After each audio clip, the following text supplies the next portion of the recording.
Hey all listening to this, just wanted to go through a brief overview of my experience at an AP workshop relating to AP Government and Politics. This next year will be my first year teaching AP Government and Politics, and I really found the workshop prepared me well. I left the workshop feeling encouraged that it was something, first off, that I was going to be able to do. So if you're ever going into uh, an AP course on your own or aspiring to something, it'll give you an idea of what is to be expected of you and where you need to grow or what you need to change in your teaching in order to make your students successful.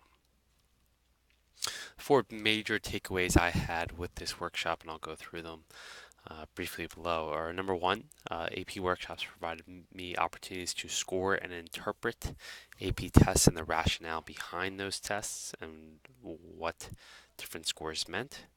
The second takeaway was that AP workshops allowed teachers like myself to collaborate with others teaching the subject, and for me, especially coming into it brand new, rely on their expertise or practice. And then the third takeaway was it allowed me to develop strategies or think through strategies that were directly linked to the skills needed to pass an AP test. And the fourth takeaway was that they allowed me to get the opportunity to see how redesigned curriculum was reflected on tests. The fourth takeaway wasn't as significant to me, simply for the fact that I haven't seen the old test. But if you are an AP teacher and the curriculum is redesigned, which it will be, these workshops allow you to get the rationale for those tests, as I indicated in the first takeaway. So it's likely that during my career, if I teach this course long enough, I'll be attending these workshops again. So let's go through a couple of these takeaways. I'll add a couple points on them. So the first takeaway again was that AP workshops provide me an opportunity to score and interpret the AP test rationale.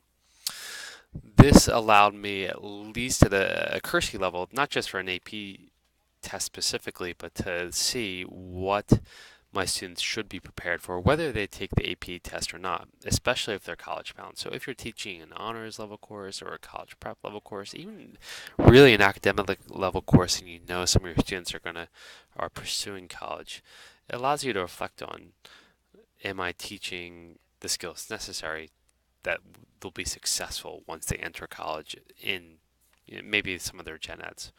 Um, so that was really helpful. Uh, they allowed me as well to make sure my students were successful in a particular content by looking at the AP test and thinking about, can my students pass this now? What do I need to get them there to do? Because the tests were rigorous, and some AP tests are more rigorous than others. But the key part that was really helpful was uh, the review of AP tests and scores, which will give uh, allowed me to see exactly what was required of my students and for them to see what was required of themselves. So this was a good opportunity for me to see a strategy in ways students can self-assess themselves. Second takeaway, and this was probably my biggest that I really enjoyed, was that it allowed teachers to collaborate with other teachers across the country. In my experience, this was a workshop I conducted in California, and it was really cool and fascinating to see what they were dealing with all the way across the country. And in some ways, it were the same things I was dealing with. Even as a teacher that teaches primarily in an online environment, they were still dealing with the same things, even in physical space. It was also interesting to just hear different philosophies. So in some of these school districts the teachers were coming from, everyone took the AP test and the hurdles they were dealing with in that, and whether I wanted to go down or pursue that route. Discussion and interaction with our teachers allowed me to see where all AP students struggled with, particularly with those that were, especially with those teachers where in their schools that everyone took it. It really allowed me to see, hey, our students are really struggling in this skill, and it was likely that that was going to be something that my students were struggling with as well. Um, Allowed me to get strategies that had been proven to work in their classroom, and that was especially helpful when dealing with really diverse classrooms. So one thing I had to take away from was, well, how will English language learners be able to take this test? What skills do I need to build in, or what supports do I need to build in? They may very well be capable of the rigor of the class, but there may be some additional supports that may be difficult for them. This is where I would recommend that PLCs focus on, that they would focus from a PALC's perspective, is that they would focus on building strategies for skill building, and teachers from various subjects can come into that PLC and help each other with skill building. So even in my class, there was or my workshop, there was an emphasis on graphs and reading graphs, and that's something that I could certainly link with other teachers in the math and science departments on how are they using graphs, how are they teaching graphs, and how I can help them build those math connections to actually something tangible in terms of policy. Third significant takeaway was that AP workshops provide strategies that directly link to the skills needed to pass the AP test. I got a really good sense of what students need to do, which was centered on focused on difficult text. One strategy I got was the idea of a bucket drop, and this was supposed to help students build connections between various abstract ideas. So in this idea, students would make a list of everything that they can on a particular subject, and then they would have each other build connections between the two lists. I actually did this with class the other day, and it worked really well. Students did a good job building connections with each other. I was really actually surprised. So, but if they struggle with it, then I know that that's an area that they could use to work on.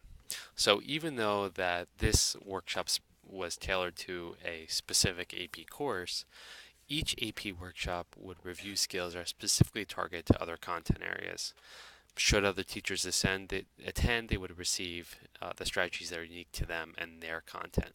And it was really good to see that these weren't skills that, in other words, the skills that were taught in the workshop were skills that could directly relate to my content area, even if I don't teach, if wasn't going to teach AP.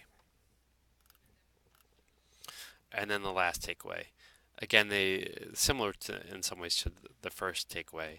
AP workshops provide opportunities to redesign curriculum based on tests.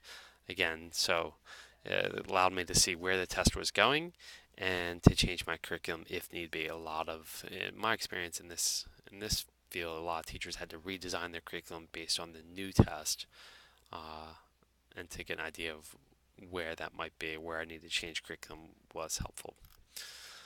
Couple resources they gave me. They give you a curriculum map that really spells out the amount of days that you would need to spend on a certain subject, the skills that need to be taught, the concepts, etc. Gave me sample responses, which allowed teachers to see what scores were given for types of responses, and help students to see what's required of them. And then the last part would be the idea of workshop materials. So they gave graphic organizers to help students with those skills needed to pass the test. And down here at the very bottom, you can see there's a link here. Just highlight this. That gives you an idea of where you can go to find a workshop or somewhere to